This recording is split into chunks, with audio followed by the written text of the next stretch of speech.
dialogues. I think the failure of Anchorage and the Tianjin should be attributed to that we don't have enough dialogues in past 2 or 3 years. Then we blame the other side for everything they did. So once you meet, you need to fight against each other. You debate.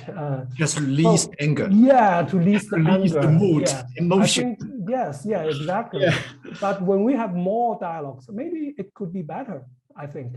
Yeah. Wow, Bonnie, sounds quite serious. 95% of every Chinese, 80% of Chinese elite, minority of Chinese, still rational intellectuals. You know, the boys rather on your side.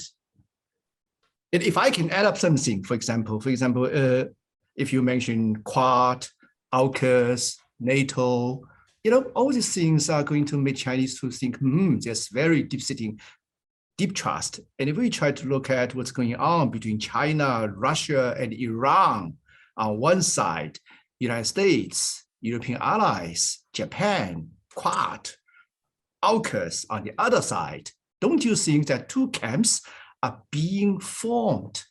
Which remind me, again, if I can say, to a large extent, to what happened in the second half of the 19th century. My goodness. We are moving on a very dangerous path. Well, I don't see the development of sort of two camps, but I do see loose coalitions of countries forming that are concerned about protecting their own interests.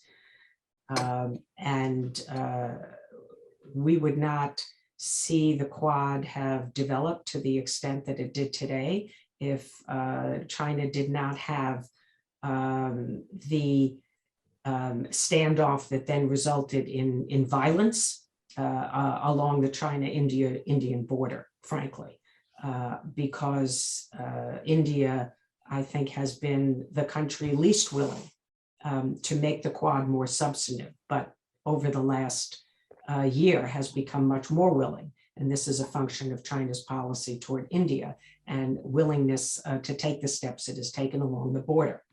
So again, I get back to the mistakes, what I will call mistakes of Chinese policy. Wow.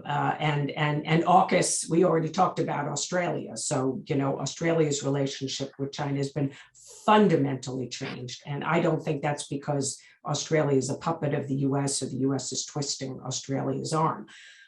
So I really think, you know, reflection is in order.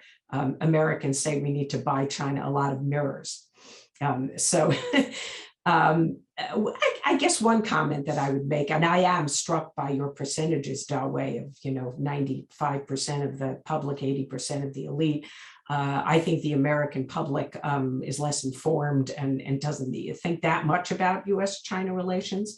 The elite certainly does. Diplomats are still very interested in dialogue. That's what they do. They believe in diplomacy, so they want to have dialogue.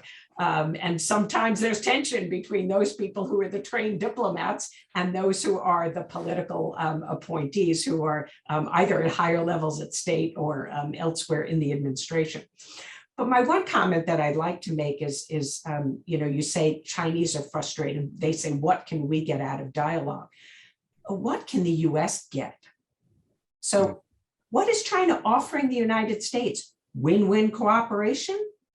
I don't think that that's something that the United States is particularly attracted to, because we haven't seen that there's any substance to that. Xi Jinping continues to talk about mutual respecting our respective interest, right? Mutual respect. And we know what that means. It's mutual respect for each other's core interests,